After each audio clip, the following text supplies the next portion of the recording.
Buenas tardes, mi nombre es Laura Rosario, estudio la carrera de Psicología Educativa en Guapa y estoy cursando mi 9º trimestre. ¿Me podría decir su nombre, por favor? Por supuesto, mi nombre es Francisca Benz, soy psicóloga educativa y un placer tenerte por aquí, Laura. No, el placer es mío. La finalidad de esta entrevista es para hablar referente a los problemas de disciplina que se dan en los centros educativos y pues mínimo vamos a durar aquí 45 minutos más o menos, dependemos de cómo fluyamos y así por el estilo. Me gustaría saber primeramente cómo se siente usted. Muy bien, gracias. ¿Y usted? Yo me siento de maravilla, gracias a Dios. Qué bueno. Primero me gustaría hacerle una pregunta de manera personal y de ahí pues entramos en materia en lo que es ya el tema de la disciplina en el centro educativo. Adelante. Me gustaría saber qué le motivó a usted a inclinarse por la carrera de psicología educativa. La psicología educativa para mí tiene un antes y un después de una experiencia vivida que tuve en el 2006. Tengo un hijo que tiene 15 años actualmente, para ese entonces tenía 6 años y presentó un déficit en su aprendizaje.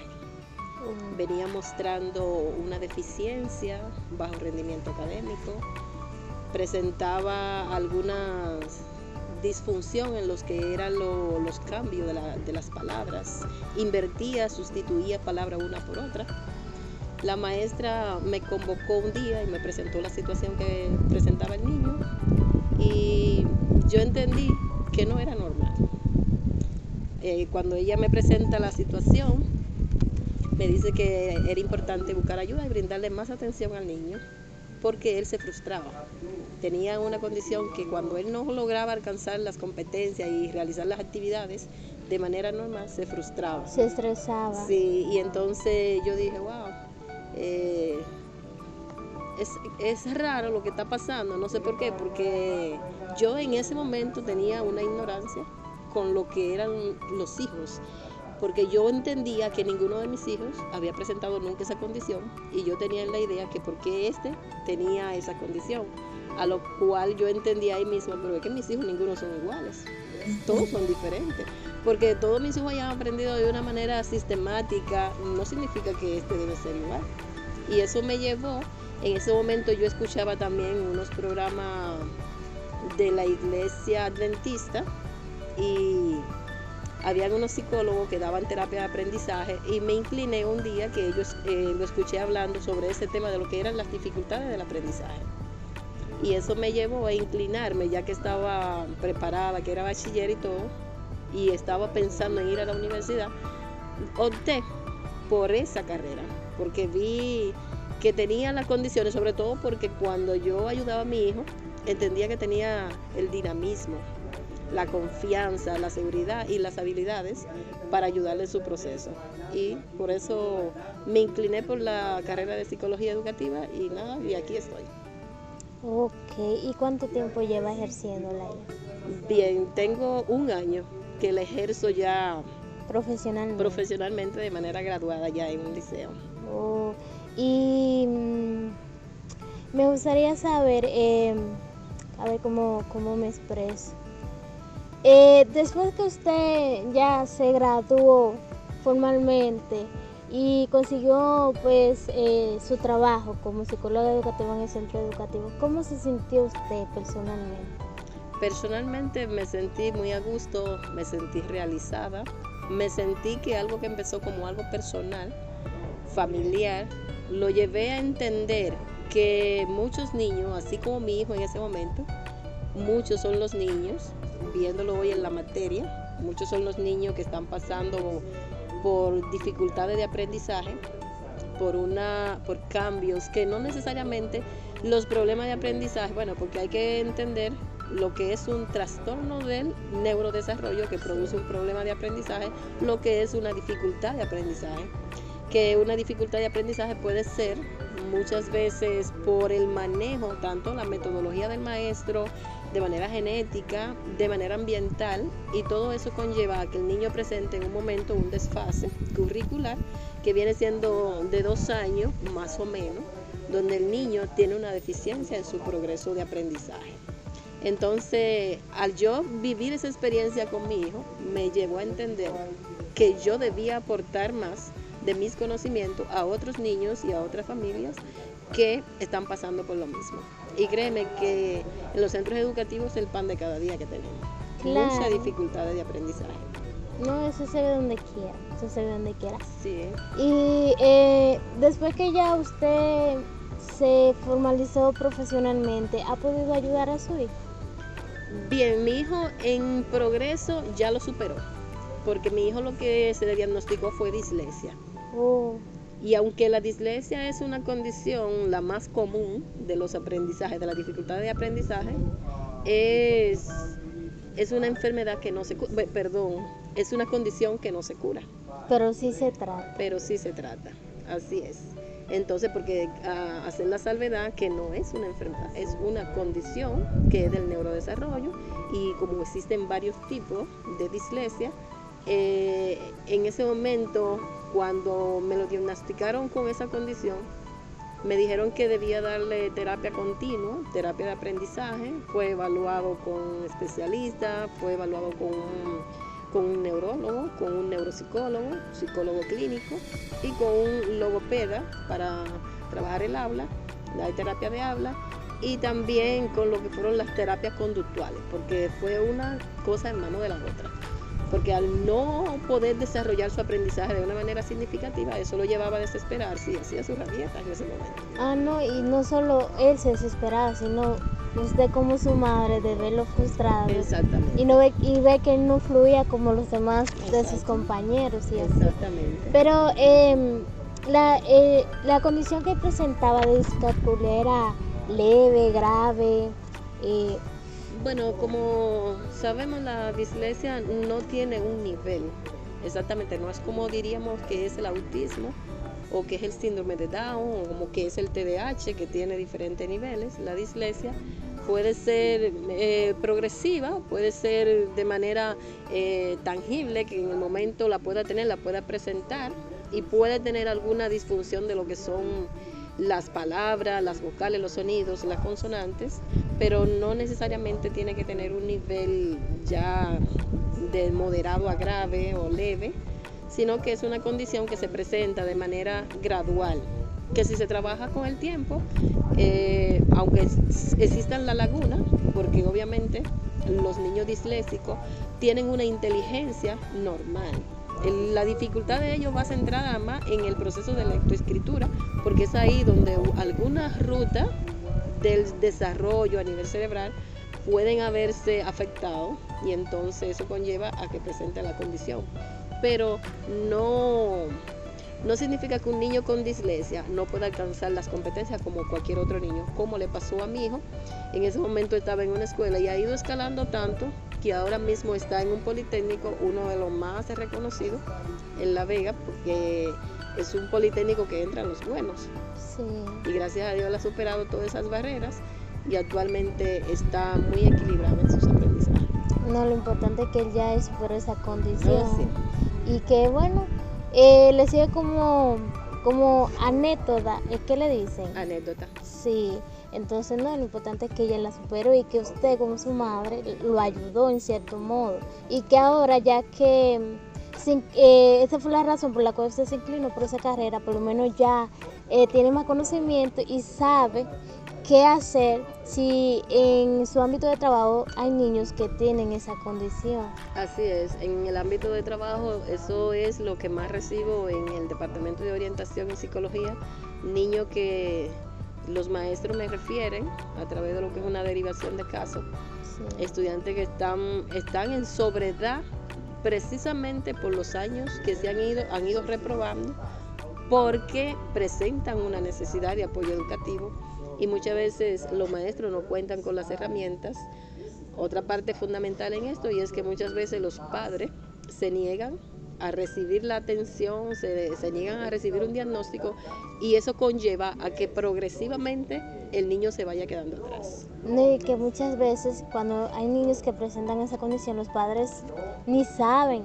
Entonces, conforme ellos se van formando, son los maestros y los psicólogos educativos que se dan cuenta de que un niño presenta tal condición y que es importante intervenir a tiempo para que cuando él crezca, pues esa condición no le afecte personalmente y profesionalmente si llega pues a desenvolverse académicamente.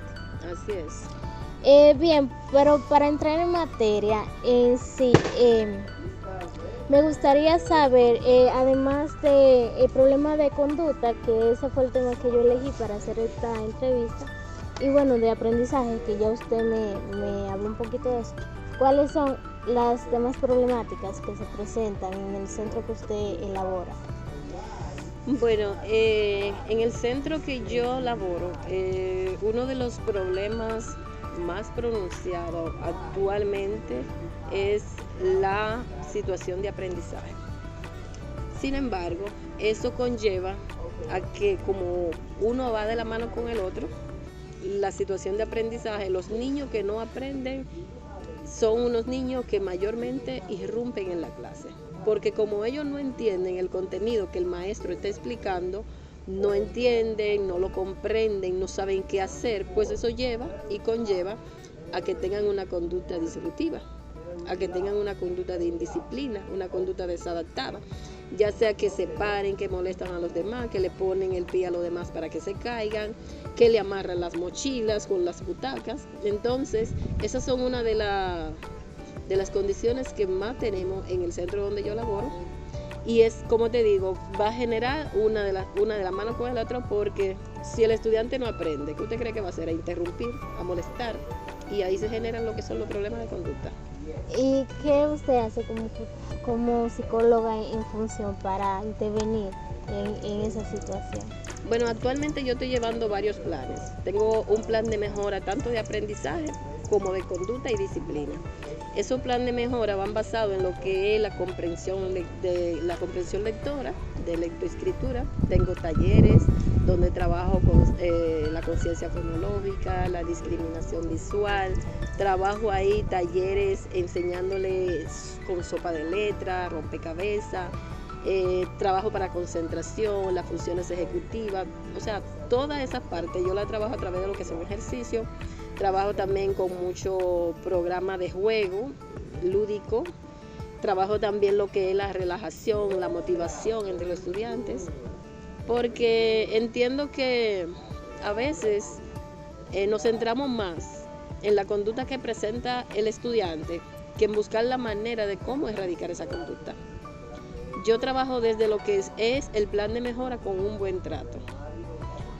En la mañana, antes de iniciar las labores, yo paso por cada curso, primero a trabajar lo que es la motivación y la relajación y la meditación en los estudiantes. Una vez que el estudiante está relajado, que llega de casa quizá con miles de problemas, de los cuales no puede resolver, llega inmediatamente al centro con la intención de hacer un desplazamiento. Lo que vivo en casa lo manifiesto en el centro educativo. No, eso se ve mucho. Entonces, ¿qué yo hago? Yo primero, inmediatamente, todos los días de la mañana, roto por cada aulas y trabajo esa parte de la motivación. Vamos a hacer ejercicio de relajación, vamos. Los problemas de casa se quedaron aquí, hoy estamos aquí y ahora en el centro educativo. Por ahí trabajo esta parte para los aprendizajes. Es que hay niños que los problemas que pasan en la casa van y los reflejan en las escuelas. Entonces, eso lo que crea es un problema tanto para el niño como para los maestros, porque a ningún maestro le conviene que un niño se quede con problemas de aprendizaje y tenga que repetir el curso. Porque va a tener doble trabajo con lo que viene y ya que se quedó. ¿Y a qué usted cree que se debe que los estudiantes o el niño presenten un mal comportamiento en el aula? Bueno, como te dije antes, mayormente la base fundamental de esa la tenemos a nivel familiar o a nivel contextual, en el ambiente sociocultural donde se desarrolla el niño. Y muchas veces puede ser una parte intrínseca del propio estudiante condición de salud que quizá nadie se ha dado cuenta, situaciones emocionales, porque vemos muchas veces nos centramos nada más en el comportamiento que muestra el niño, Claro. pero no nos centramos a saber qué le pasa. No nos sentamos 5 minutos a saber, papito, qué está pasando, cuéntame cómo te sientes. Yo he tenido jóvenes, porque trabajo en secundaria, que muestran una conducta hostil, un comportamiento hostil, y yo me doy cuenta de eso y veo todos esos cambios por mis observaciones directas que siempre tengo con ellos. Y cuando yo me siento a hablar con ellos, que me adentro en sus situaciones que tienen, me doy cuenta, por aquí es que está la base de lo que están sintiendo. Aquí es que está la base del problema. Claro, y que muchas veces no es correcto que los psicólogos educativos o el maestro comiencen a juzgar un comportamiento, sino que hablen con el estudiante y se pongan en sus zapatos para comprenderlo y así poder ayudarlo. Así es. Porque como usted decía hace un momento, muchas veces la mala disciplina viene desde casa, entonces si la familia no ayuda, entonces el estudiante no va a poder cambiar esa manera de comportarse. Esa conducta no la puede. O sea que usted antes de intervenir ya directamente, usted lo que hace es que primero averigua por el área familiar, a ver qué es lo que está pasando, qué es lo que provoca que ese niño presente ese mal comportamiento. Así es. Yo siempre acostumbro a hablarle a los docentes sobre esa parte. Digo yo, antes de usted juzgar, o mejor dicho, antes de tener lo que es una indefensión aprendida, que es esa predisposición que muchas veces el maestro trae sobre el alumno, cuando dice, no, ya viene ya sabemos lo que tú tienes para dar, ya sabemos que tú eres esto y esto. Usted está condenando al estudiante sin darle la oportunidad ni siquiera de expresar lo que siente. Usted no sabe como maestro si ese niño lo que vivió, las experiencias traumáticas que está viviendo a nivel familiar, que le están generando ese comportamiento que tiene. Siempre digo que detrás de una conducta hay un factor fundamental que hay que tomar en cuenta. Claro, porque a nadie le gusta portarse mal. A nadie. Y yo digo que muchas veces nuestra manera de actuar o de hacer dice mucho de nosotros. Entonces, por eso yo digo que a nadie le gusta portarse mal.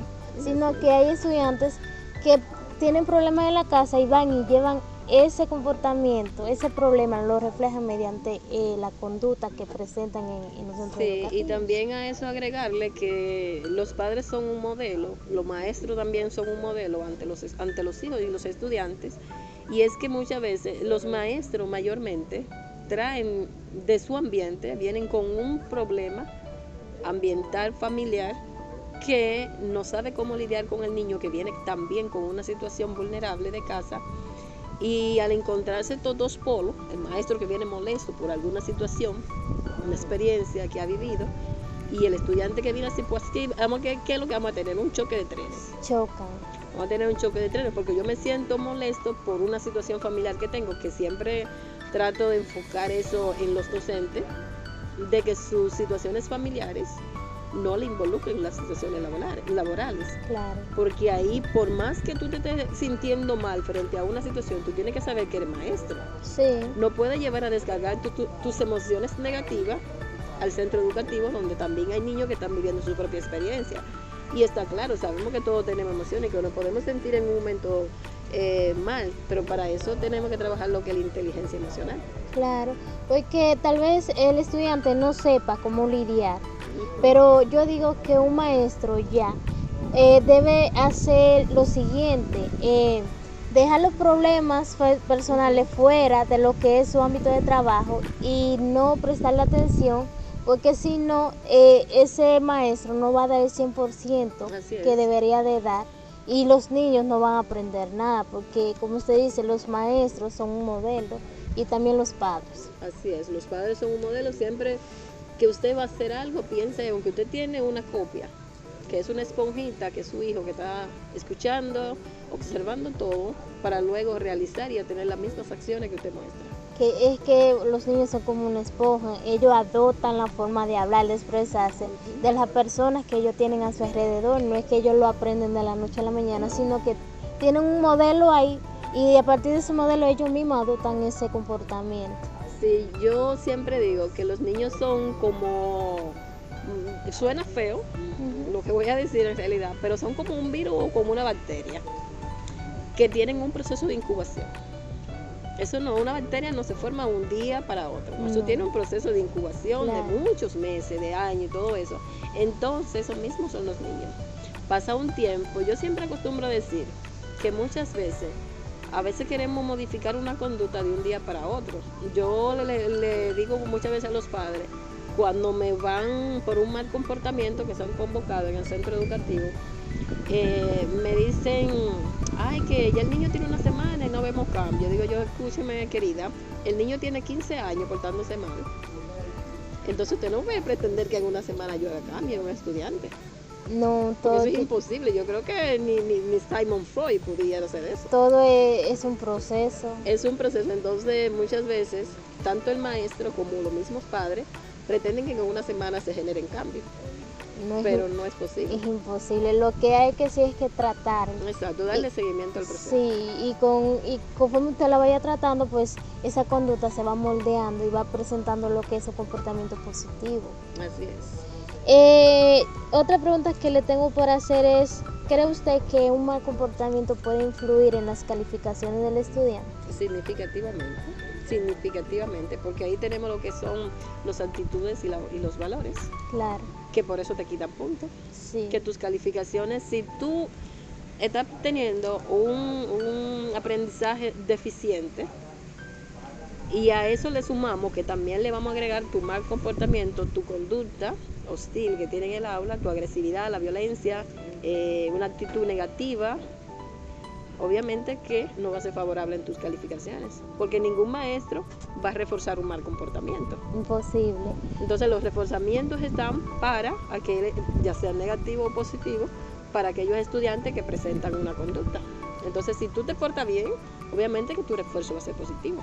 Claro, yo he visto estudiantes que son aplicados, hacen todo lo que dice el maestro, pero en cuanto al comportamiento, imposible, o tienen una calificación 0, entonces yo digo que sí puede influir. Por supuesto que puede influir significativamente. Es un factor fundamental para que influya en las calificaciones y en el rendimiento de un estudiante. Y eso no le conviene a él, Para nada. porque después va a tener que repetir el año y así, y se va a atrasar. Entonces cuando él ya se vea como de 15 años, de que en 5º grado, se va a sentir como que él no pertenece ahí. Sí, entonces ahí tenemos lo que es la sobredad. Claro. Uno de los indicadores de la deficiencia interna que tienen los centros educativos, que es el abandono, la sobredad, el ausentismo, todos estos procesos que mayormente es lo que lleva a la deserción escolar, porque cuando tenemos un estudiante que está en primero de secundaria, que es el antiguo séptimo, y tiene 15 años, ese estudiante está con unos desfases curriculares que ya no se ajusta ni al grado ni al entorno donde está, y lo que hace que se desmotiva. ¿Y qué es lo que viene ahí? El abandono escolar, la deserción escolar, que un estudiante ya que puede ser productivo, entonces lo tenemos en la calle, lamentablemente. Haciendo cualquier tipo de conductas inapropiadas y dedicándose a lo que es la droga y todo eso, un delincuente prácticamente. Sí, lamentablemente. Y a eso hay que evitar, porque a veces uno tiene que aportar un poquito más el granito de arena, Claro. para evitar que nuestros estudiantes se vayan a las calles. Hay que esforzarse más, aportar más ideas, convocar a los padres, darle seguimiento a los procesos para evitar esa situación. Y más que los estudiantes de hoy en día, por ejemplo, son el futuro del mañana. Entonces, imagínense que los padres y los profesores y los psicólogos no ayuden a los estudiantes a poder ser mejor persona. Entonces, yo digo que Sí, pero a veces no basta rezar, como dice la canción, porque a veces nosotros nos forzamos, llamamos, convocamos, hacemos visita domiciliaria, y a pesar de eso, a pesar de nuestros esfuerzos, aún así el estudiante abandona. porque Y no está en nuestras manos, es que simplemente hay intereses, hay prioridades en los adolescentes de hoy en día que quizá no están tan sustanciados en lo que ellos persiguen con los estudios. no Se están inicia- interesados. No, se inician en un trabajo y a veces ese trabajo le es más remunerativo que estudiar. Y si no tienen unos padres que le den seguimiento y la escuela que les favorezca también que lo ayude en el proceso con la metodología, que sea motivador, que sea un ente de darle interés al estudiante. Pero lamentablemente ese estudiante se nos va. No, es que nadie aprende lo que no quiere, entonces es imposible. Hay que tener interés y disposición para uno lograr lo que uno quiere. Así Y si el es. estudiante no quiere cambiar su comportamiento, pues es imposible que presente lo que es una buena conducta, que le va a favorecer en un mañana. Sí, todo eso es cierto. Sin embargo, uno no puede desmayarse en ese proceso porque para eso estamos llamados. Para ayudar, para empujar, motivar, darlo todo hasta lo que se pueda. Hasta para donde lograr se eso. pueda, ni dar más ni dar menos, Así sino lo es. que se pueda. Usted como psicóloga, ¿qué tipo de diagnóstico aplica usted en los estudiantes que presentan un mal comportamiento? Bueno, Laura, para serte sincera, como nosotros somos psicólogo educativo, no damos diagnóstico. Eso es lo primero. Sino que tratan. Nosotros, si yo tengo un estudiante que tiene una conducta negativista desafiante, por decirte así, un trastorno de la conducta, que presenta una sintomatología, obviamente, que yo estoy viendo factores que me dicen que puede ser eso, yo remito a un especialista, un psicólogo clínico, un neurólogo, un psiquiatra infantil, que me evalúe el estudiante y me pueda dar un diagnóstico. Porque como tal, nosotros como psicólogo educativo, de manera responsable, no podemos dar un diagnóstico, tanto en los aprendizajes como en conducta o en ninguno de los trastornos, ya sea de personalidad, de cualquiera, nosotros no podemos. Nosotros sí podemos observar a través de lo que nos dice el DSM-5, que el estudiante tiene un promedio de 6 meses con el total y síntomas y signo y síndrome que se convierte en un síndrome. Podemos descartar cuánto tiempo tiene, comorbilidades que presenta, para nosotros tener una idea, una sospecha, un diagnóstico presuntivo de que puede ser X y X condición. Pero de ahí a que nosotros digamos, este niño, ese estudiante, ese adolescente, tiene un trastorno de la conducta, un trastorno negativista desafiante, está muy lejos de la realidad. Sino que conforme ustedes van observando, ven que el estudiante tiene un mal comportamiento, por ejemplo, intervienen y a raíz de esa intervención pues van y buscan otra opinión, ya sea de lo que es un psicoterapeuta, un psicólogo clínico y así sucesivamente. En ese caso nosotros lo que hacemos es, el estudiante nos muestra una conducta repetitiva, ya tiene un promedio de 6 meses, que por más que uno insista, que uno aplique refuerzo positivo, extinción de conducta, economía de ficha, tiempo fuera, todas estas técnicas que se utilizan en terapia cognitivo-conductual o terapia conductual, uno la va evaluando, uno va sopesando, uno va viendo y quizás en alguna prueba del dibujo de la familia humana, una prueba del DFH, uno está viendo, ve algunos indicadores emocionales que pudieran ser un aliciente para que nos ayude a identificar cuál es la condición que está presentando el estudiante. Inmediatamente nosotros hacemos todo ese procedimiento con un consentimiento informado de los padres, porque es una parte que jamás debe faltar. En un psicólogo educativo no hace ningún procedimiento sin que los padres estén consentidos de lo que es el tema que se está tratando en común.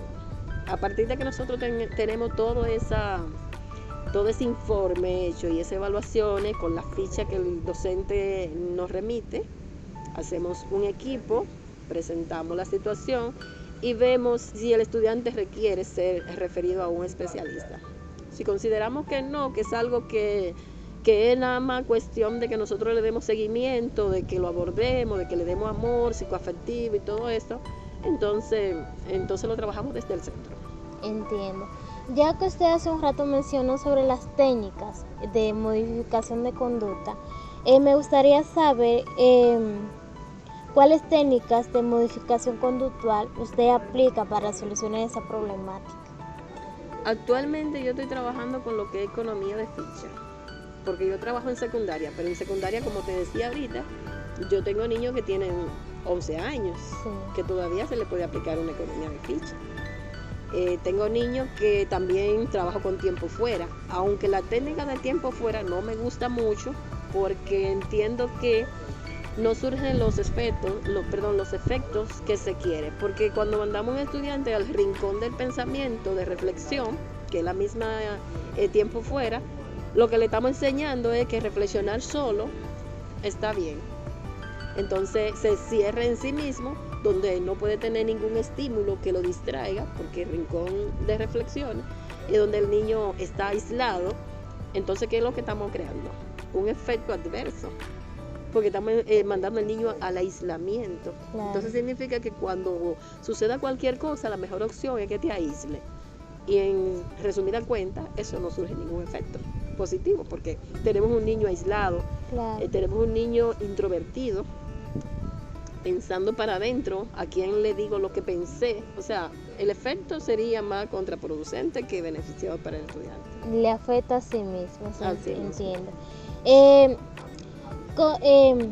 ¿Cómo usted cree que si existen otras maneras o otras técnicas de modificar un mal comportamiento? Bueno, existen varias. Yo pienso muchas veces en aplicar, y la he utilizado, que es la ficha, la técnica del principio de Primack, que es una técnica de modificación de conducta, donde yo al estudiante le doy opciones. Primero le digo, vamos a utilizar lo que es la regla de la abuela. Primero tú haces lo que yo quiero y después lo que tú quieres. Trabajo también con lo que son los reforzadores positivos y los reforzadores negativos. A veces surgen efectos, a veces no. Porque eso depende del interés que tiene el estudiante y con quién tú lo aplicas. Porque hay un estudiante que es de voluntad firme, que no le vale ninguna de esas técnicas. Un estudiante que sabe lo que quiere, persigue el objetivo, a veces es demasiado, no me gusta utilizar esta palabra, pero a veces hay que decirla, intransigente en lo que él quiere.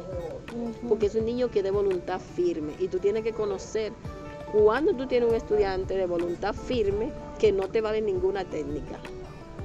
He tenido estudiantes de 3 años que ha sido un terremoto y ha sido una cosa increíble, y yo con estudiantes he tenido que utilizar la técnica de contención, que es la que tú lo pones aquí en la pierna, lo sujetas donde no le vaya a afectar ninguna parte de su cuerpo, hasta tranquilizarlo, para que relaje, que cuente hasta 5, respira profundo Y se calma. Y ya llega a su nivel.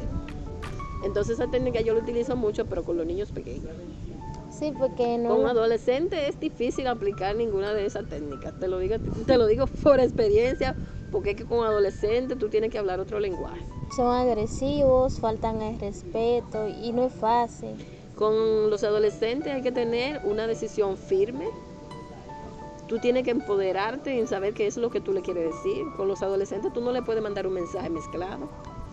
Porque si tú le dijiste a un adolescente que no y por atrás te reíste, entendió que el mensaje que tú le mandaste fue una señal de desobediencia. Claro. Con los adolescentes hay que saber trabajar. Yo estoy en secundaria y te digo que es así. Dedicarle más tiempo. Yo con los adolescentes primero me voy por la parte, hablemos, dialoguemos, cuéntame qué pasó, qué está viviendo, qué es lo que te está pasando. Y desde que yo me voy por esa parte, yo lo desalmo, porque muchas veces los adolescentes lo que andan buscando es una persona que lo escuche. Claro. Porque echaron un pleito en casa con mamá y papá. Porque no quiero ver a mamá y papá cuando lleguen. O sea, es que yo quiero que se mueran, es que yo no quiero verlo. O sea, créeme que he vivido toda esa experiencia. Que muchas veces ellos, a raíz de los problemas que tienen en la casa, no saben con quién hablarlo y como que se guardan todo eso y eso le hace daño en sí. Así es. Entonces con los adolescentes, primero siéntate a dialogar con ellos. No busque de imponer lo que tú quieres sobre ellos. Primero siéntate, analiza qué ustedes quieren, qué te pasa, hablemos. Para comprenderlo. Para comprenderlo, para tú encajar en su mundo. No pretenda que ellos encajen en el tuyo. No, sino lo contrario. Tienen que entrar en su cubito, en su burbujita, tú tienes que entrar. Pero para tú entrar ahí, no puedes ir con agresividad, ni dándotela de que tú eres el jefe aquí, ni que yo soy la autoridad, ni nada de eso. Entiendo. ¿Considera usted que un mal comportamiento debe ser castigado? Por supuesto. ¿Por qué? Porque si no castigamos un mal comportamiento, se va a repetir. Y si se te repitió 1, 2 o 3 veces, entonces ya a la cuarta tú no tienes control de nada. ¿Pero se castiga de manera positiva o negativa? De manera positiva. Y de manera negativa también, porque cuando tú aplicas un refuerzo negativo en un momento, al final se convierte en positivo, porque tú logras el objetivo.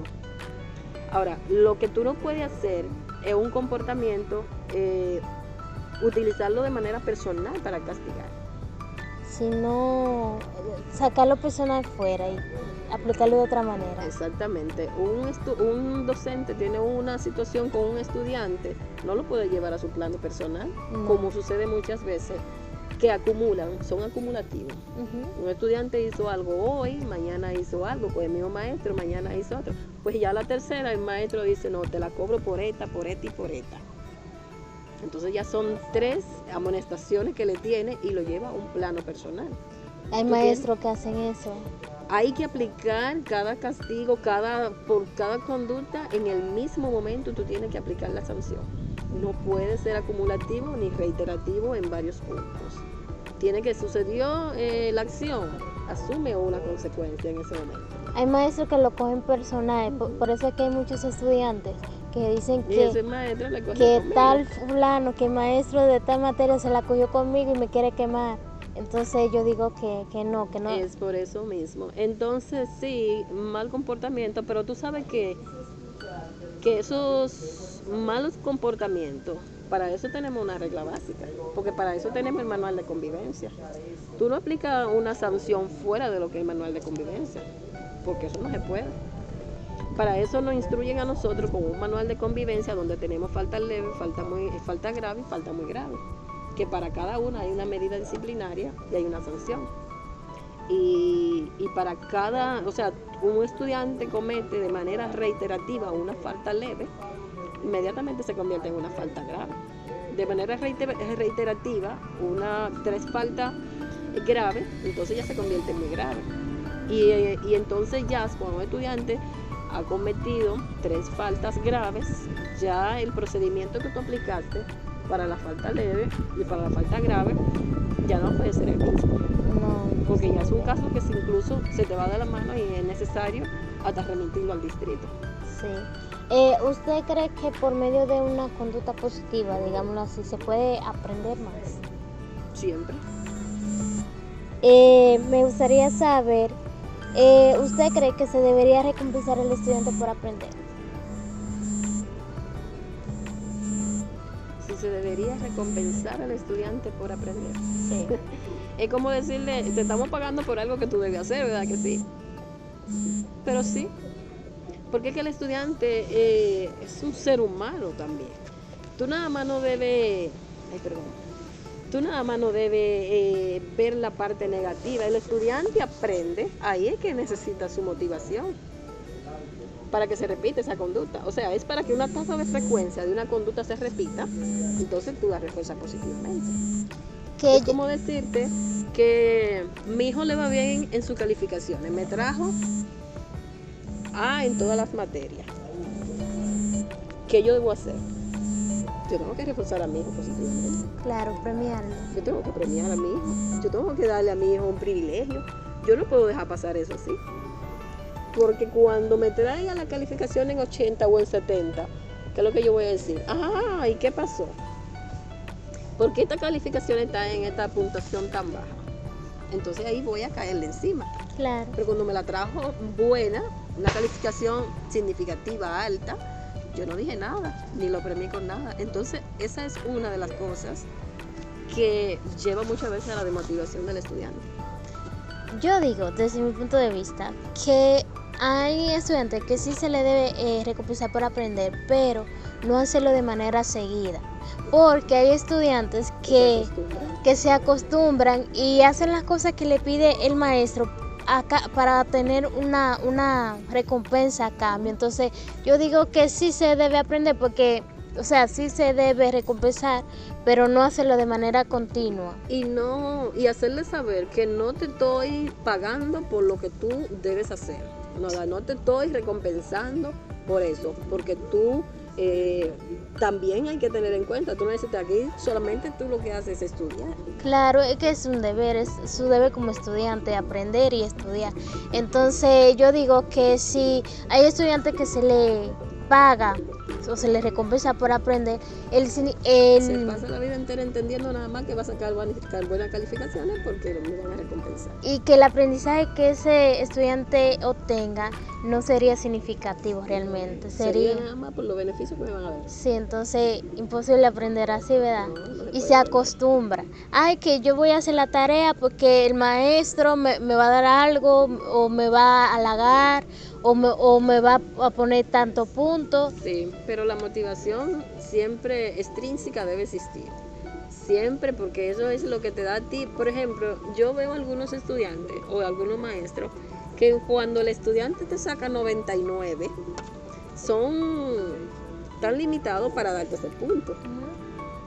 Pero cuando el estudiante saca un 79, te dan el punto. Sí, suele pasar. Entonces yo no le veo sentido a eso. Si el estudiante sacó 99, dale ese punto, que llegue a 10, que llegue a 100.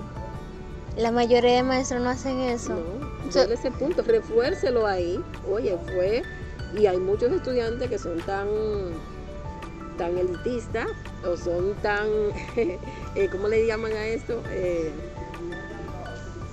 Hay algunos estudiantes que persiguen ese punto y se quejan de ese punto.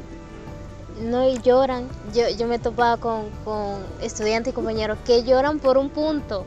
Sí, son demasiado perfeccionistas, esa era la palabra que andaba buscando. Sí. Pero yo opino que sí, que se debe premiar en todos los sentidos a los estudiantes, porque es que ahí es que está. Cuando tú ves que un estudiante se esfuerza y da el todo por el todo y tiene sus calificaciones de manera voluntaria, de manera sana, no haciendo trampa, poniendo zancadilla, ni mucho menos, se debe reforzar siempre. Pero no acostumbrarlo a... No acostumbrarlo para que no crea que le están pagando por eso. Sí, yo digo que estudiar es un trabajo, que aunque no se obtenga un beneficio monetario, pero se obtiene que conocimiento, aprendizaje, sabiduría, sí. formación. Entonces yo digo que sí, hay gente que dice que para qué uno estudia, que para qué esto, pero estudiar es un trabajo y no es fácil. Sí, lo que pasa es que la gente últimamente ha confundido mucho lo que es el estudio. He escuchado muchas personas que dicen, bueno, pero que yo veo que fulano y fulano tienen años que se graduaron de la universidad y yo lo veo conchando en un motor. Claro, no, y suele pasar mucho. Yo lo veo trabajando en una carnicería, yo lo veo haciendo trabajo de rústico, de eso por ahí. Entonces, eso es uno de los factores que lleva muchas veces a que los estudiantes abandonen. Por las pocas posibilidades y oportunidades de empleo que tiene el estudiante cuando sale de las instituciones. Pero yo entiendo que no debemos generalizar con todo porque no siempre sucede. Porque, por ejemplo, mírame a mí, yo me gradué en marzo del año pasado. Y ya yo había entrado a trabajar para mayo. Rápido. De una vez me participé en el concurso, pasé el concurso y ya yo para el 1 de abril ya yo estaba entrando a trabajar. Entonces eso significa que no siempre es así. Lo que pasa es que muchas veces hay que saber elegir la carrera en la que uno está estudiando.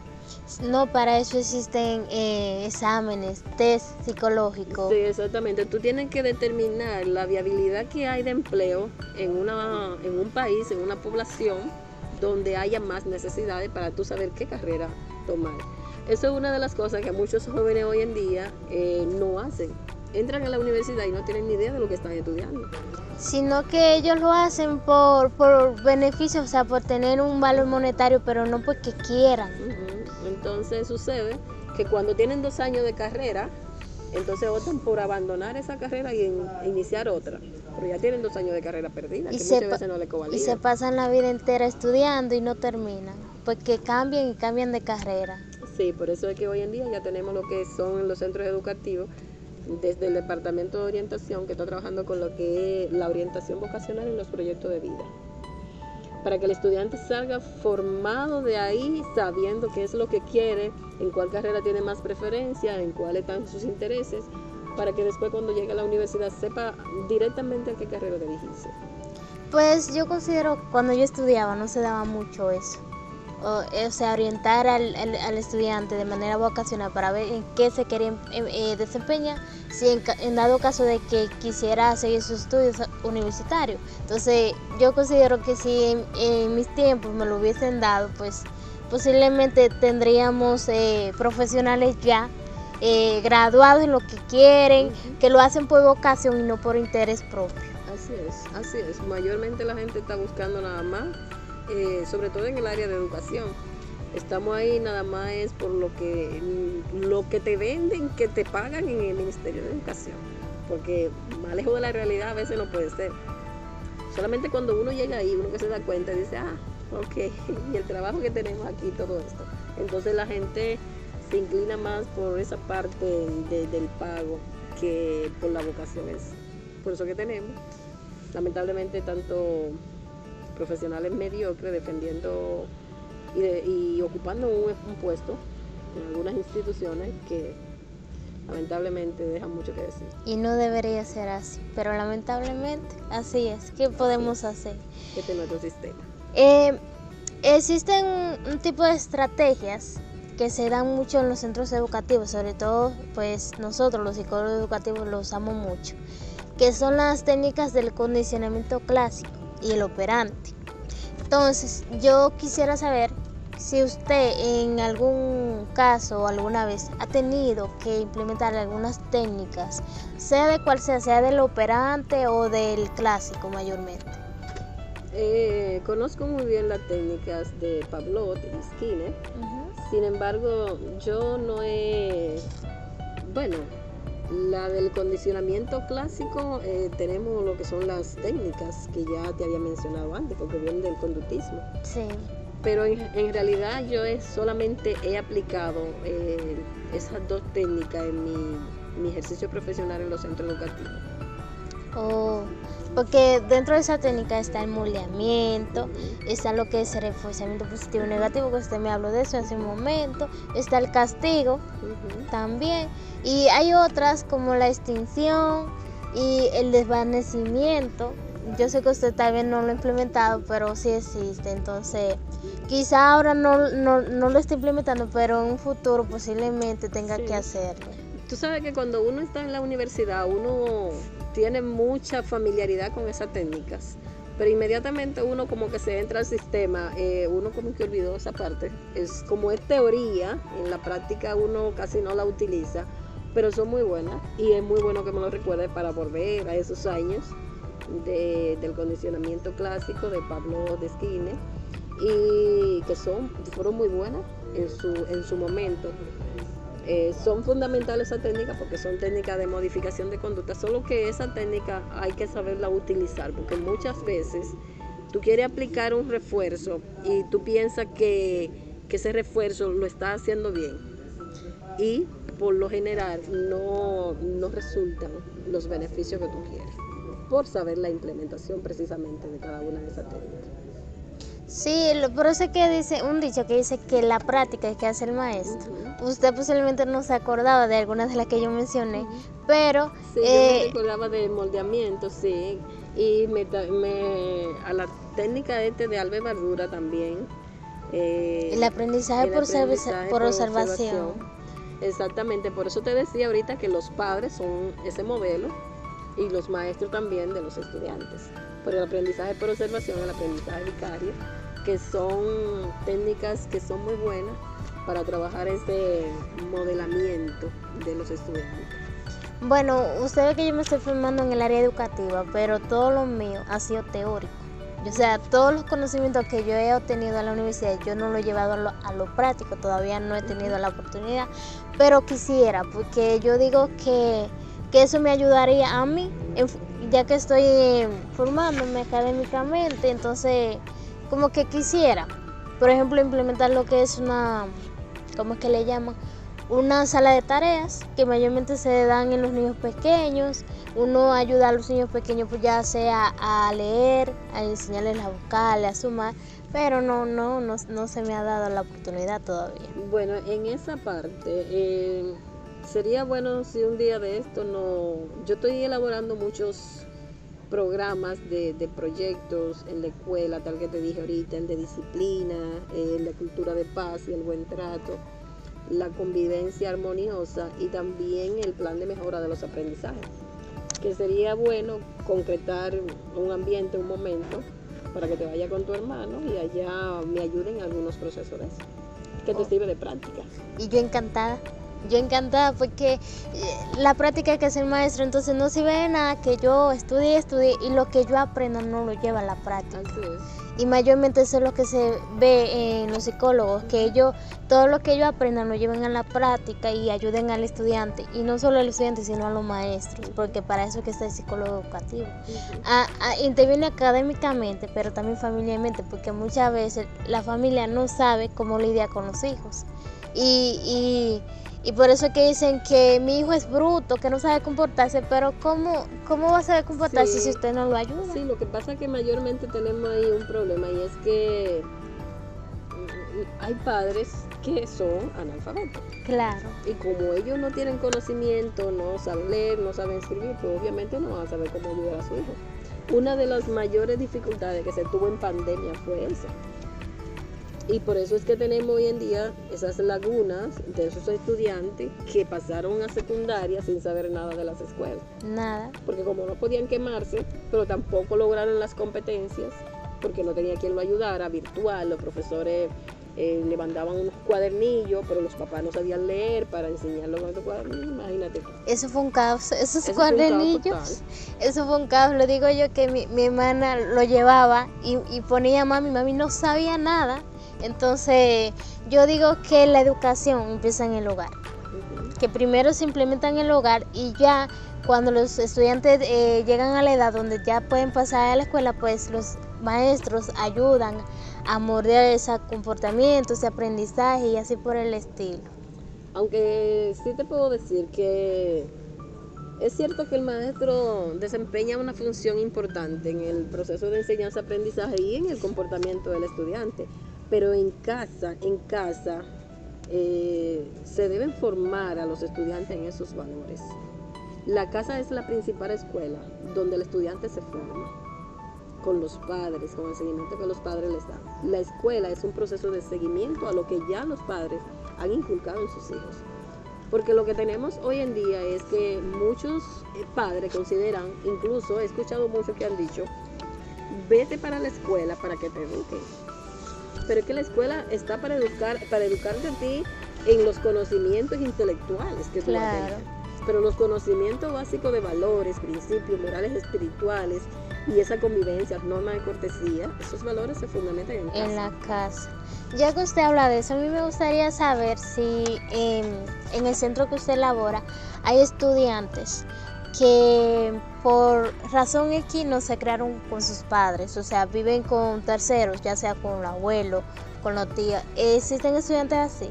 Por supuesto, la gran mayoría no vive con sus padres, sobre todo porque aquí tenemos una cultura de viaje a los Estados Unidos, Europa, cualquier parte del mundo, y en el proceso de que los hijos no pueden irse con los padres, pues se quedan con un tercero, y los padres se van y luego que le hacen el proceso de viaje. Y estudiantes de esos que hay allá han presentado severos problemas de conducta. Por supuesto.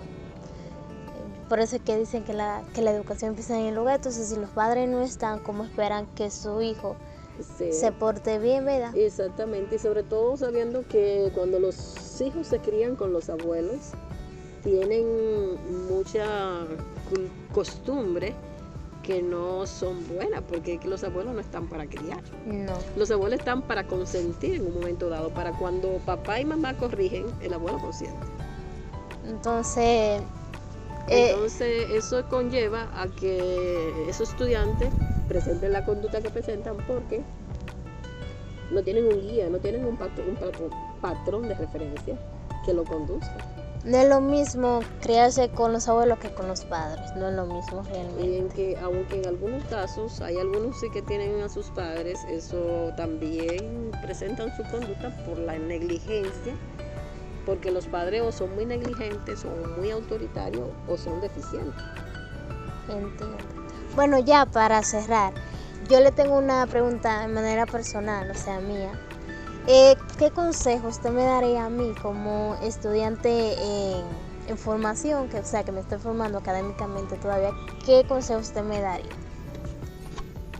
Bien, el consejo que te puedo decir de manera personal es que si te gusta la psicología, continúa, apasionate, lee mucho, instruméntate mucho en la psicología, porque la psicología es de lectura. La psicología es de tú comerte un libro hoy y mañana de una vez coger el otro. Pon en práctica, autoanalízate a ti mismo, hazte tu introspección, desarrolla buena inteligencia emocional, buena salud mental, mantente siempre en óptimas condiciones mental y emocionalmente. Porque aunque nosotros nos dicen que también somos humanos, Sí. es muy importante que un psicólogo sepa mantenerse de manera ecuánime. Porque no es lo mismo que tú tenga una parte de ti donde está brindando atención a otra persona, pero al mismo tiempo tu vida es un desorden. He escuchado muchos colegas, lamentablemente, y he visto muchos colegas que llevan una vida desproporcionada, que no dejan un buen ejemplo a la carrera que han elegido y a la profesión que significa la psicología. Ser psicólogo es más que estudiar la conducta. Ser psicólogo es más que tú decir por ahí, bueno, yo soy psicólogo, yo pertenezco al colegio de psicólogos, yo tengo un S4, yo tengo esto, yo soy psicólogo. Solo por decir. Solo por decir. No, tiene que mostrar hechos. Fehaciente, tiene que mostrar condiciones emocionales, mentales, tiene que a nivel sociocultural que se vea la presencia de tu imagen como psicólogo tal. Entiendo. Con eso no te estoy diciendo que como psicólogos no tenemos situaciones porque somos humanos, pero muchas veces nos centramos más en esa parte, en decir que, bueno, pero es que yo soy psicólogo, yo puedo equivocarme, yo puedo tener un error. No, pero no te escondas tras eso. No porque eso es cosa, aunque sí somos humanos y eso. Yo digo que todo psicólogo tiene su psicólogo profesional, porque uno mismo no puede ser su psicólogo, imposible. Entonces, yo hace unos años, en una excursión del liceo, fui a Pucamaima y me estaban hablando de la psicología. En realidad, a mí siempre me ha llamado la atención la psicología. Solo que por el momento me estoy inclinando por el área educativa, pero quién sabe si después me incline por la clínica, que me llama mucho la atención. Entonces yo le pregunté a una persona que estaba ahí dando la charla, ¿qué podría hacer una persona como yo, que me gusta la psicología, pero que emocionalmente no está bien? Entonces esa persona me dijo que yo tendría que primero trabajar en mí, para yo después inclinarme por esa carrera y poder dar el 100% de mí profesionalmente. Entonces, actualmente yo estoy trabajando en mí. Yo estoy yendo al psicólogo porque mentalmente llegó un momento donde colapsé y emocionalmente pues tenía los ánimos por el suelo. Tanto así que no sé cómo no se ha reflejado en mis estudios. Yo lo que hago cuando no me siento emocionalmente bien, yo lo que hago es que me obsesiono con las tareas y para no pensar, o sea, cojo eso de excusa para no pensar, no llorar si tengo que llorar y así por el estilo. Entonces yo me estoy tratando y me dice mi padre hace un tiempo que para qué yo estoy yendo al psicólogo si yo me estoy formando en psicología, y le digo yo que yo misma no puedo ser mi psicóloga, que yo tengo que trabajar en mí para después en un futuro cuando ya vaya a desempeñarme profesionalmente, pues no ir por ejemplo, a un centro educativo y mostrar un comportamiento depresivo, porque yo estoy para ayudar a los estudiantes, a los maestros y así.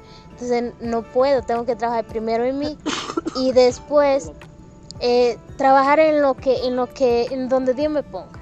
Sí, eso es cierto. Eso nosotros como psicólogos, yo tengo mi terapeuta, todos los psicólogos deben tener su terapeuta, incluso antes de graduarse a nosotros nos deben dar 7 terapias en la universidad para conocer nuestro estado de ánimo, para curar, para cerrar ciclos entre nosotros, vivencias quizá traumáticas en un momento dado, para no hacer lo que se llama una transferencia o una contratransferencia en el momento que uno tenga un paciente.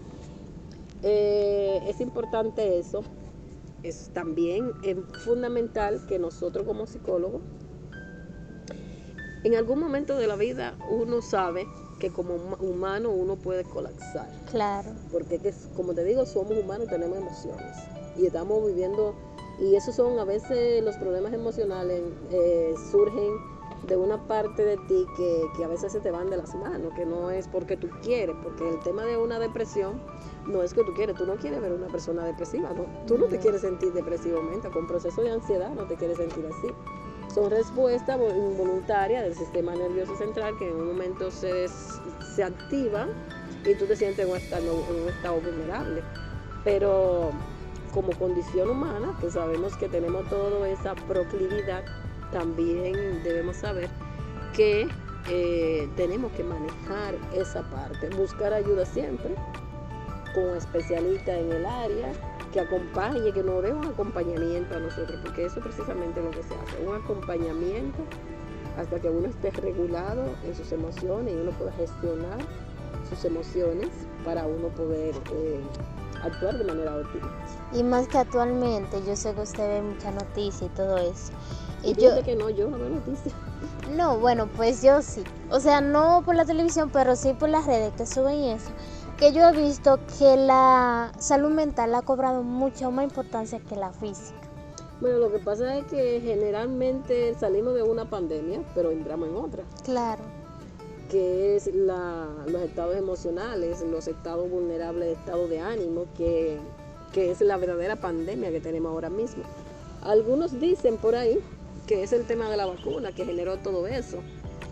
Y en realidad no sé qué tan cierto pudiera ser, pero a partir de la pandemia, de la vacuna, a lo que fuimos sometidos, los problemas emocionales se han activado mucho más. Todo salió a raíz de la pandemia realmente. Mucha gente entró en depresión.